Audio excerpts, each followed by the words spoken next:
Olá, professores, tudo bem? Eu sou a professora Rutineia. Hoje nós vamos falar sobre o Plano Nacional de Educação 2014-2024. É o Plano Nacional de Educação vigente. É a Lei 13.005, de 25 de junho de 2014. Foi uma lei que ela foi preparada, né? O Plano Nacional de Educação ele vem de um processo democrático em que são realizadas conferências municipais, regionais, estaduais e, por fim, a nacional. São escolhidos setores da sociedade representativos, né? Professores, gestores, pais, alunos, todos elaboram propostas e essas propostas elas são votadas até que se tem um plano nacional de educação. Então, como que se organiza esse plano, né? Olha, esse plano ele é organizado da seguinte maneira: ele tem princípios que são os ideais que norteiam a elaboração e o cumprimento desse plano. Esses ideais eles estão alinhados com a Constituição, com a Lei de Diretrizes e Bases da Educação Nacional. Ele tem metas. O que são essas metas? São objetivos quantificados daquilo que se deve alcançar ao longo do período de 10 anos, ou seja, começou em 2014, né? Nós estamos em 2023, ele vai terminar em 2024. Então, se colocam metas para se atingir até o final desse período, né? Ou seja, já está terminando, algumas coisas nós já vemos aí em aplicação, outras ficaram, não atingiram o objetivo esperado, mas tem que ter as metas, onde se quer chegar. E as estratégias, né? Como o nome já diz, são as maneiras de alcançar essas metas, né? Os recursos, os caminhos, né, legais que são traçados a partir dos princípios indicados. E onde estão esses princípios? Primeiro, eles estão nas diretrizes do Plano Nacional de Educação. Quais seriam essas diretrizes hoje? Erradicação do analfabetismo, universalização do atendimento escolar, superação das desigualdades educacionais com ênfase na promoção da cidadania e na erradicação, né? Ou seja, de retirar, de se eliminar todas as formas de discriminação, melhoria da qualidade da educação, formação para o trabalho e para a cidadania, com ênfase nos valores morais e éticos em que se fundamenta a sociedade. Mais diretrizes: promoção do princípio da gestão democrática da educação pública, promoção humanística, científica, cultural e tecnológica do país, estabelecimento de meta de aplicação de recursos públicos em educação como proporção do Produto Interno Bruto, o PIB, que assegure atendimento às necessidades de expansão com padrão de qualidade e equidade, valorização dos profissionais da educação, promoção dos princípios do respeito aos direitos humanos, à diversidade e à sustentabilidade socioambiental. Então, essas são as diretrizes e os princípios eles estão ali alinhados com as diretrizes. E as metas? O que se diz das metas do Plano Nacional de Educação?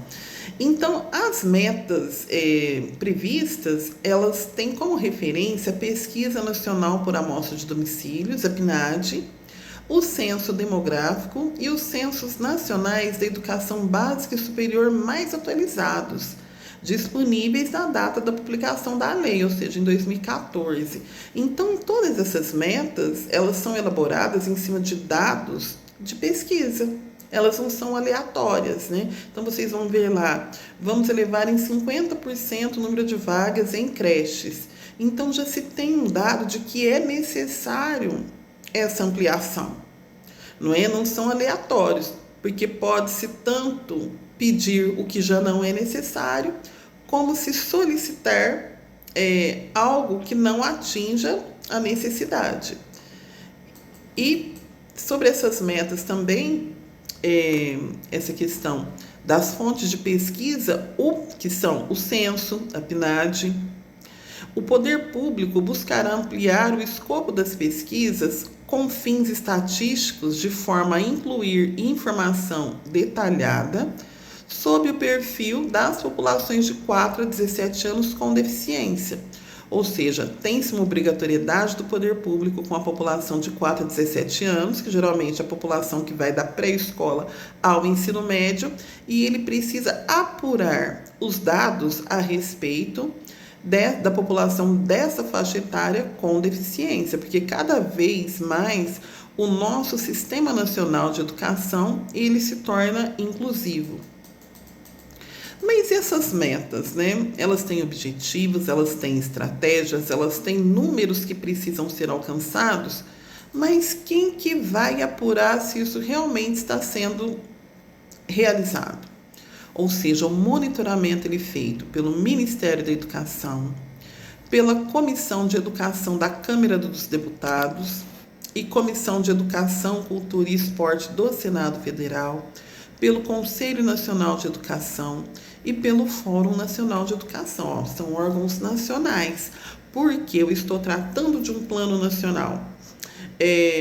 Quando se teve esse plano nacional de educação, de imediato já se solicitou que cada município tivesse seu plano municipal de educação e cada estado tivesse o seu plano estadual. Então, todos os órgãos que eu estou falando aqui, eles são instâncias nacionais, porque nós estamos no plano nacional. Então, cada estado, cada município vai ter os órgãos aí relacionados às secretarias estaduais de educação, conselhos estaduais de educação, municípios da mesma maneira. Secretarias municipais de educação ou departamentos nas cidades menores, conselhos ali municipais de educação que vão monitorar a elaboração, o cumprimento dessas metas. E como vai ser cumprido, né? Quais são as competências dessas instâncias que vão monitorar, né? O MEC, o Conselho Nacional de Educação, o Fórum, a Câmara dos Deputados. Eles precisam divulgar os resultados do monitoramento e das avaliações dos respectivos sítios institucionais. O que são sítios institucionais? São sites, são os endereços eletrônicos dessas secretarias municipais, estaduais e do próprio MEC. E ali, a partir da divulgação do que está sendo feito, é que se monitora as metas. Número 2, analisar e propor políticas para assegurar a implementação das estratégias e o cumprimento das metas. Então, as políticas precisam ser propostas, porque as metas não saem do papel sozinhas. Elas precisam ser encaminhadas ao poder público, né, que já tem ciência delas, para que ele elabore políticas para o cumprimento dessas metas. Exemplo, uma política não precisa aumentar em 50% a construção de creches. Então, o governo federal, por exemplo, lança programas de financiamento à construção de creches pelo FNDE, o Fundo Nacional de Desenvolvimento da Educação. Os municípios aderem aos programas, recebem a verba ali do governo federal e constroem as creches, oferecem as vagas e a meta está cumprida. Os 50%, aí que tem que se apurar. Mas, por exemplo, vemos hoje o aumento aí da construção e inauguração das creches. E, por fim, esses órgãos precisam analisar e propor a revisão do percentual do investimento público em educação. Porque o próprio plano, ele propõe que esse investimento esteja atrelado ao PIB, né, ao Produto Interno Bruto. Então, deve haver as políticas aí que façam com que isso seja cumprido.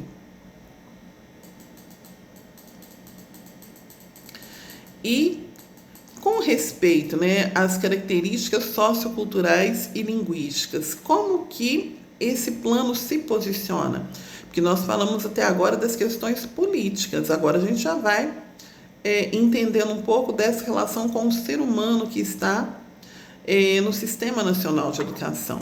Então, vai haver o regime de colaboração específico para a implementação de modalidades de educação escolar que necessitem considerar territórios étnico-culturais, ou seja, de educação do campo, educação indígena, educação quilombola, e a utilização de estratégias que levem em conta as identidades e as especificidades socioculturais e linguísticas de cada comunidade envolvida.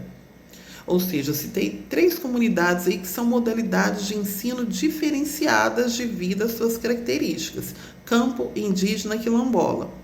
E assegurada a consulta prévia e informada a essa comunidade.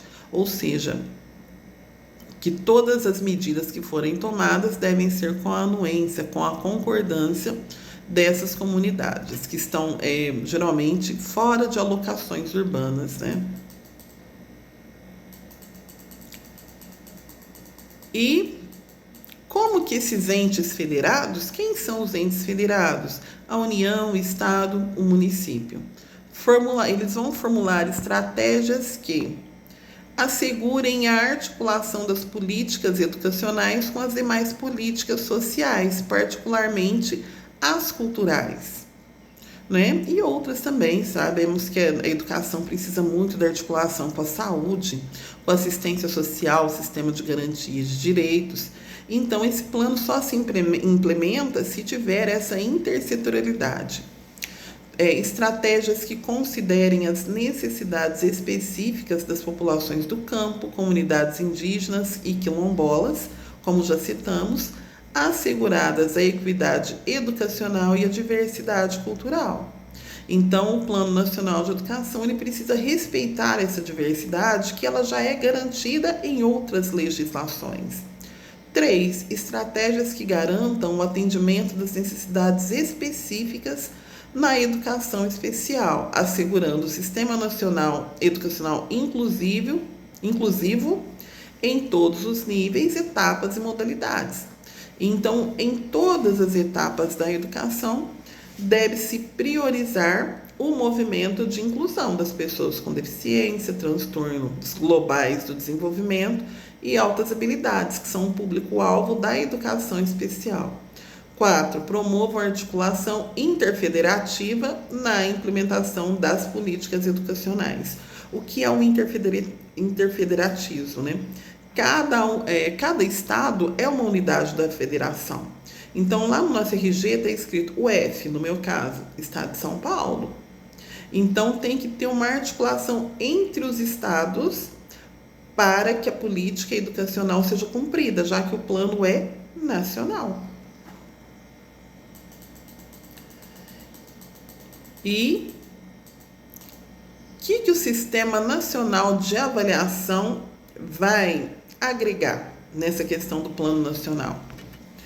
O Sistema Nacional de Avaliação, que hoje tem como principal medida o IDEB, né, o Índice de Desenvolvimento da Educação Básica, produzirá a cada 2 anos indicadores de rendimento escolar referentes ao desempenho dos estudantes, apurado em exames nacionais de avaliação com participação de pelo menos 80% dos alunos de cada ano escolar, periodicamente avaliado em cada escola, geralmente o 9º ano e o ensino médio, o 5º ano, que são os avaliados, né?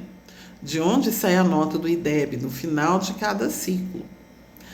Eles vão produzir também, né, o Sistema Nacional de Avaliação, indicadores de avaliação institucional relativos às características como o perfil do alunado e do corpo dos profissionais de educação, as relações entre dimensão do corpo docente, do corpo técnico e do corpo discente, ou seja, dos professores, dos funcionários administrativos